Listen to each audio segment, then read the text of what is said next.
And today we will be looking at the BCG Matrix, developed first by Bruce Henderson in the 1970s.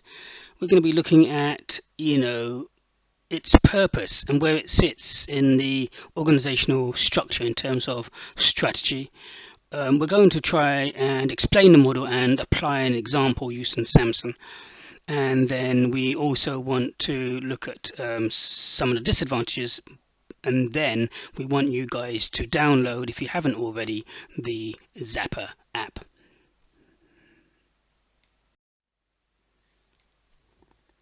So the BCG Matrix was first developed in the 1970s by Bruce Henderson, and he was working for the Boston Consultancy Group, so it was developed for that company.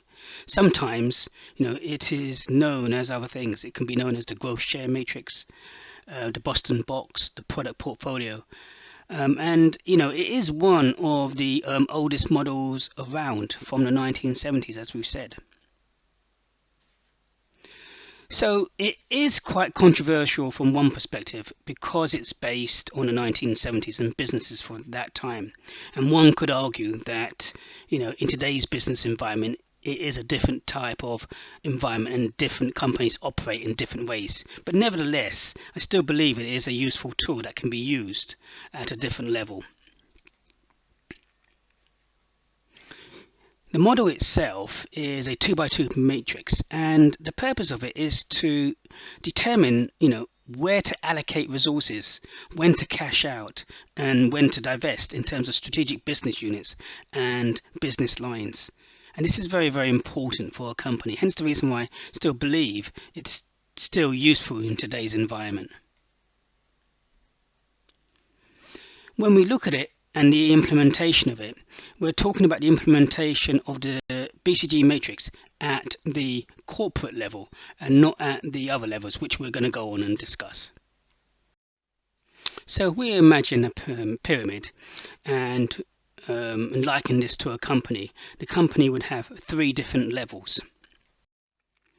So at the bottom level, we're talking about the functional strategy at the bottom. And here we are saying, how do we support the business line, the strategy, and the functional departments in order to make that marketing strategy happen and meet your aims and objectives.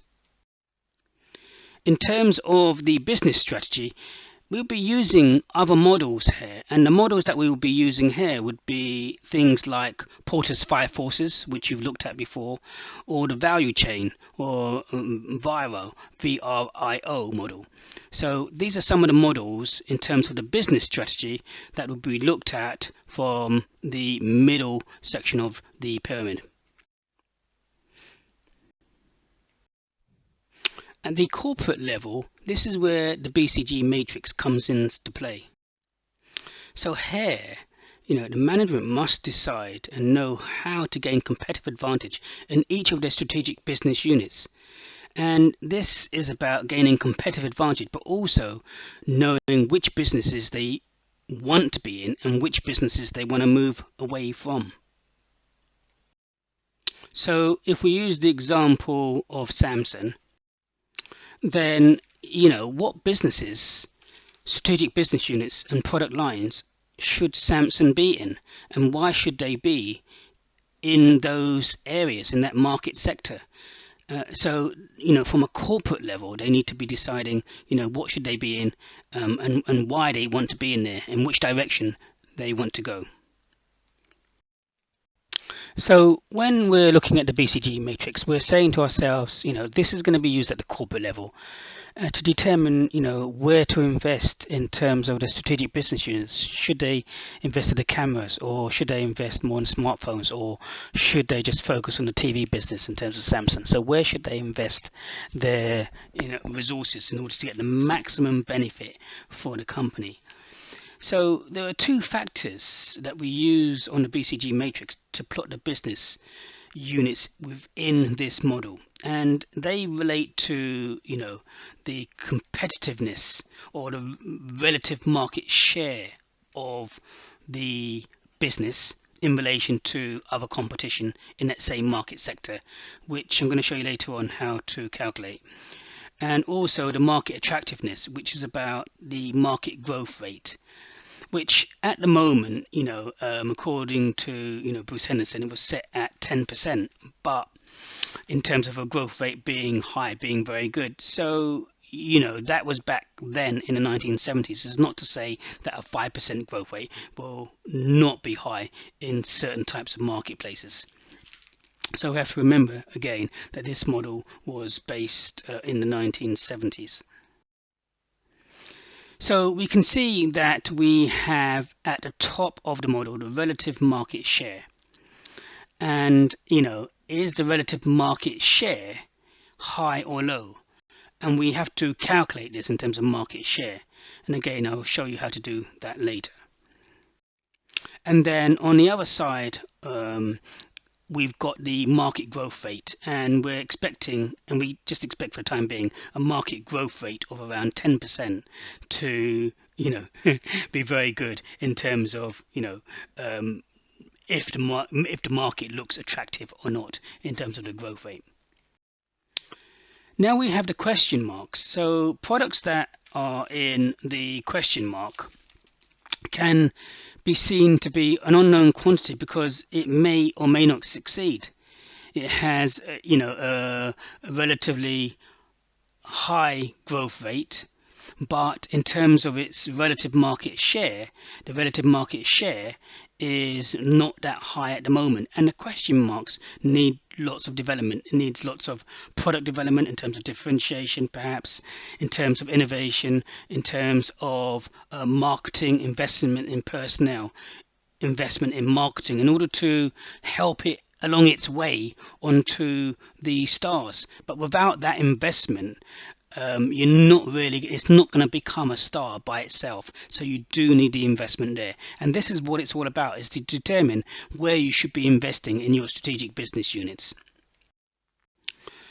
With a star, now the stars, again, you spent lots of money, and it's probably come from the question marks into the stars. So now it's got a high market growth rate and a relatively high market share of 1 or above.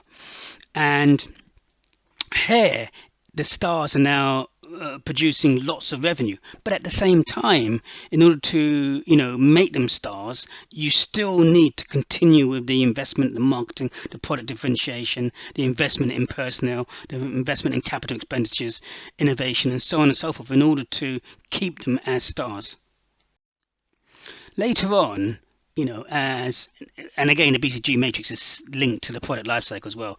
So later on, the market growth rate starts to decline, but a relative market share means that the product or strategic business unit, because the amount of been invested in before, and you've got economies of scale, and you've got all the suppliers and everything, and all the personnel and all the assets already employed in that business, you're getting good profit margins. So it's generating lots of profitable cash, but you're not spending as much money on the cash cows now as you were in the stars. So this money then can be used for other areas in terms of the business. It could be used to fund, and should be used to fund, other new product ideas in the question marks. And the success of any business is the development of new products. The lifeblood of any company is the development of new products coming through all the time. And then we have the dogs. The dogs are have a relatively low market share, and they have a low growth rate. And here you have to decide, in terms of your strategic business unit, do you want to cash out? Do you want to divest? And so what do you want to do? And so this could be a strategy to divest or remove that part of the portfolio from the business.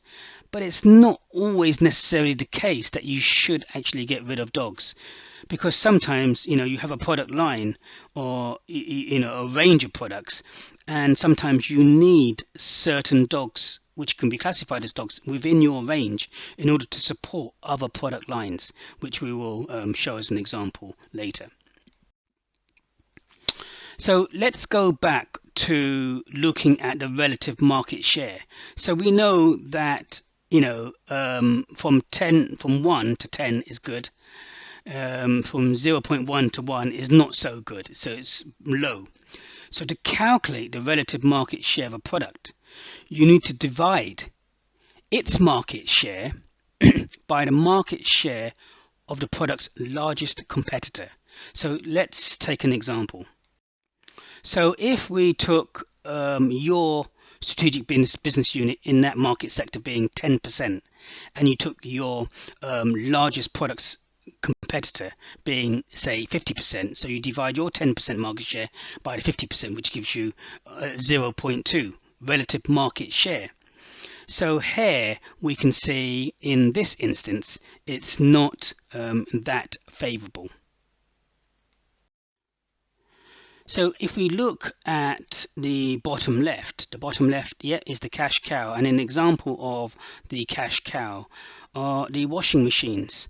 The washing machines for Samsung has a low market growth but a relatively high market share. Why a relatively high market share? Because lots of investment and time have gone into which made these Samsung washing machines at one point a star, and from that star they gained economies of scale and expertise in terms of technological advancements, in terms of manufacturing processes and so on and so forth, to make this line profitable. So they gained all that, they haven't lost this. So now the market growth rate is not as much as it has been doing, so it becomes a cash cow, but it's still generating lots of revenue, which is profitable for the company.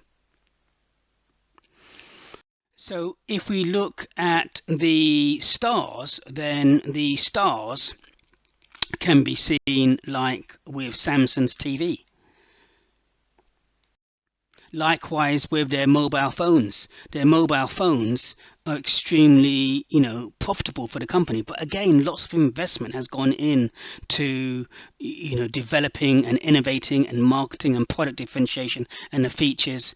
They have economies of scale and they have, product expertise, which is just excellent for the company. If we go now to the question marks, well, some of the question marks for Samsung includes the earphones, their printers, their virtual reality headsets. So what strategic business units should Samsung be going into? Will any of these be the future stars or not? So what should, from a corporate level, Samsung be investing in? Which product lines, which strategic business units, and why? If we think about the dog, then what would be a dog for Samsung? Well, a dog for Samsung can be seen with their, their smart watches, and their smart watches hasn't been as successful, even though they are technically advanced, but they've had strong competition from Apple and from other companies. But then should you actually get rid of these smart watches? Because one could say that if you got rid of these smart watches, then the link between their mobiles and the smart watches could actually have a negative effect on their mobile phones, because people could be buying the Samsung mobiles because they've got a smart watch. So if they get rid of these, then you maybe wouldn't be able to use the two together. You had a mobile phone and you wanted a smartwatch. So again, there are arguments for and against. And I think that the other thing to realize is that, in terms of market attractiveness, it's not just the market growth rate which makes the market attractive, as shown by the BCG matrix. But this is the BCG matrix, so they use the market growth rate and they use a guideline of 10%. So that's fine. But it's good to bear in mind that there are other variables that could make this market attractive.